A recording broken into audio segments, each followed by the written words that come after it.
2023 வருடம் பாஜகவை சேர்ந்த அண்ணாமலை அவர்கள் திமுக ஃபைல்ஸ் அப்படின்ற ஒரு பேரில் திமுகவில் இருக்கக்கூடிய முக்கியமான பெரிய அமைச்சர்கள், எம்எல்ஏக்கள், நிர்வாகிகள் இவங்க எல்லாருமே தன்னோட தனிப்பட்ட விருப்பத்துக்காண்டியும் தன்னோட குடும்பத்துக்காண்டியும் எந்த அளவுக்கு ஊழல் குற்றச்சாட்டு பண்ணி சொத்துக்களை எல்லாம் சேர்த்து வச்சுருக்காங்க, இவங்கெல்லாம் இந்த அளவுக்கு சொத்து குவிப்பு பண்ணி வச்சுருக்காங்க, இதுக்கெல்லாம் ஆதாரங்கள் என்கிட்ட இருக்குது அப்படின்ட்டு ஒரு குற்றம் சாட்டினார். இந்த குற்றத்தில் அவர் முக்கியமாக சாட்டுனது யார் மேலே அப்படின்னு பார்த்தா டிஆர் பாலு, அமைச்சர் டிஆர் பாலு, திமுகவோட இத்தனை வருட பாரம்பரியத்தில் முக்கியமான ஒரு அமைச்சராக இருக்கக்கூடிய டிஆர் பாலு, அந்த அமைச்சர் மேலே தான் அண்ணாமலை குற்றச்சாட்டு வச்சுருந்தார். இதை டிஆர் பாலு அவர்கள் முன்னாடியில் இருந்தே 2023 வருடம் இந்த குற்றச்சாட்டு அண்ணாமலை வச்ச அந்த சமயத்திலேருந்தே தொடர்ந்து எதிர்த்து வந்திருந்தார். அண்ணாமலையை எதிர்த்து நீதிமன்றத்தில் அவதூறு வழக்குமே போட்டிருந்தார் டிஆர் பாலு அவர்கள். அதாவது நான் இந்த மாதிரி பண்ணாத ஒரு தப்புக்கு நான் எதுவுமே செய்யாமல் தக்க ஆதாரங்கள் எதுவுமே இல்லாமல் அண்ணாமலை ஏன் மேலே வேணுமுனுக்கே அவதூறு பரப்பணும் அப்படின்ற காரணத்துக்காக பொய் குற்றச்சாட்டுகள் சாட்டுறாரு. இதை அண்ணாமலையால் நிரூபிக்க முடியாது, அவர்கிட்ட சரியான ஆதாரங்கள் இல்லை, அவர் சும்மா வளர்றாரு அப்படின்னு சொல்லிட்டு திமுக அமைச்சர் டிஆர் பாலு அவர்கள் நீதிமன்றத்தில் அண்ணாமலை அவர்கள் மேலே அவதூறு வழக்கு போட்டிருந்தார். அந்த வழக்கு இன்றைக்கி சென்னையில் இருக்கக்கூடிய சைதாப்பேட்டை நீதிமன்றத்தில் விசாரணைக்கு வந்தது. ஸோ ரெண்டு தரப்புமே இன்றைக்கி ஆஜரானாங்க. அண்ணாமலையும் ஆஜரானார், டிஆர் பாலுவும் ஆனார். ரெண்டு தரப்போட அந்த சாட்சி எல்லாத்தையுமே ஆர்கியூ எல்லாத்தையுமே கேட்டு முடித்ததுக்கப்புறமா டிஆர் பாலு அவர்கள்கிட்ட அண்ணாமலை அவர்கள் தரப்பிலிருந்து குறுக்கு விசாரணை மேற்கொண்டாங்க. அதில் அவங்க ஏகப்பட்ட கேள்விகளை கேட்டாங்க.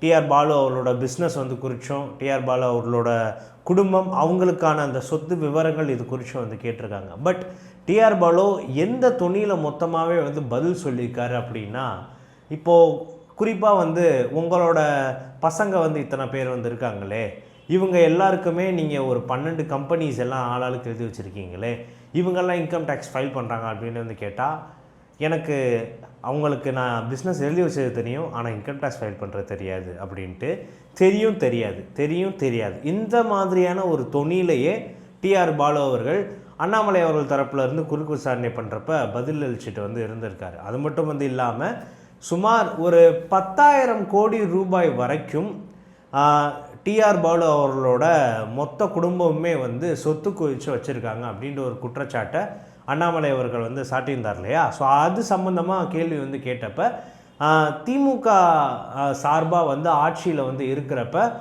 அப்போ மேஜராக இருந்த அமைச்சர் டிஆர் பாலு அவர்கள் 10 கப்பல்கள், 10 மிகப்பெரிய கப்பல்களை தன்னோட பேரில் வாங்கி குவிச்சிருக்காரு. கிட்டத்தட்ட அதோட மதிப்பே 600 கோடி கிட்ட வரும் அப்படின்ற ஒரு குற்றச்சாட்டை வச்சுருந்தார்.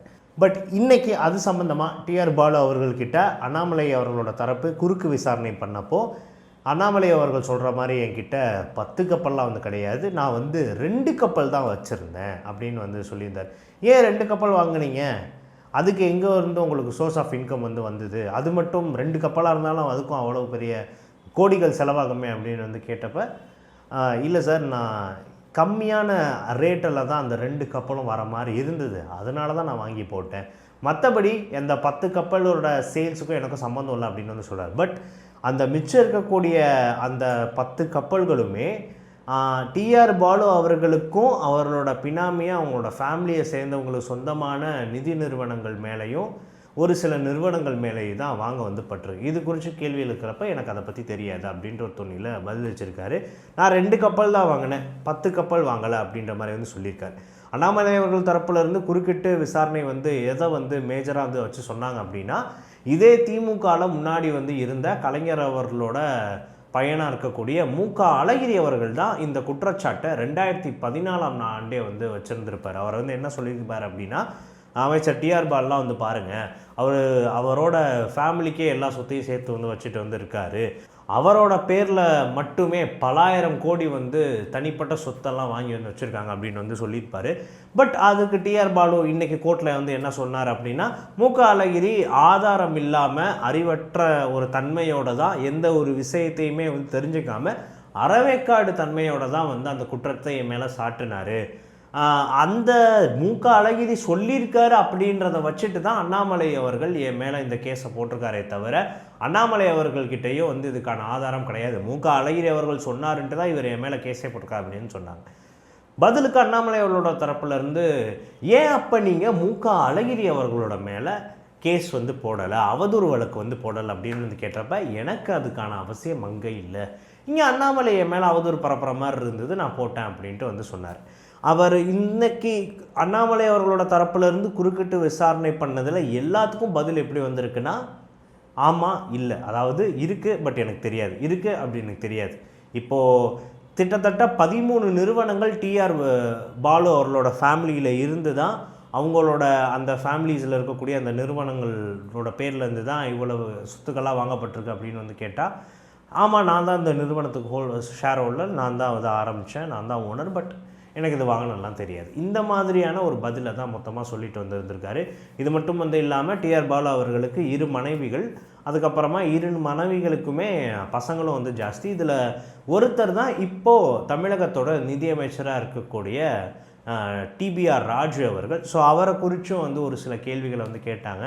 அவருமே ஒரு சில விஷயங்களை வந்து பண்ணிகிட்ருக்காரு, இது நிதி அமைச்சராக வந்து இருந்திருக்காரு அப்படின்லாம் வந்து கேட்டப்ப அவர் சிறப்பாக பணியாற்றாரு அப்படின்ட்டு, அதாவது தன்னோட மகனை பற்றி வந்து சொல்கிறப்ப நிதியமைச்சராக சிறப்பாக பணியாற்றிட்டு வராரு அப்படின்ற மாதிரி ஒரு இன்ட்ரொடக்ஷன் வந்து கொடுத்தாரு டிஆர் பாலு அவர்கள். அதுக்கு அண்ணாமலை அவர்கள் தரப்பு வந்து குறிப்பிட்டு, அண்ணாமலை அவர்களே வந்து குறிப்பிட்டு, நீங்கள் என்னோட பையன் வந்து நிதியமைச்சராக இருக்கான் அப்படின்னு வந்து சொல்லுங்கள், சிறப்பாக பணியாற்றாரு அப்படின்லாம் சொல்லாதீங்க அப்படின்ட்டு கோர்ட்டிலே வந்து சொல்லியிருக்காரு. ஸோ டிஆர் பாலு அவர்கள் இறுதியாக தான் 2 கப்பல் வாங்கியிருக்கேன் அப்படின்னு வந்து ஒத்துக்கிட்டாரு. பட் இருந்தாலும் இந்த கேஸ் இன்னுமே நிலுவையில் தான் இருக்கப்படுது. அண்ணாமலை அவர்களோட தரப்புலேருந்து இன்னுமே கிடுக்குப்படியாக அடுத்தடுத்த கேள்விகள் குறுக்கிட்டு கேட்டு இந்த கேஸை இன்னுமே எக்ஸ்ப்ளோர் பண்ண வந்து வச்சுருக்காங்க.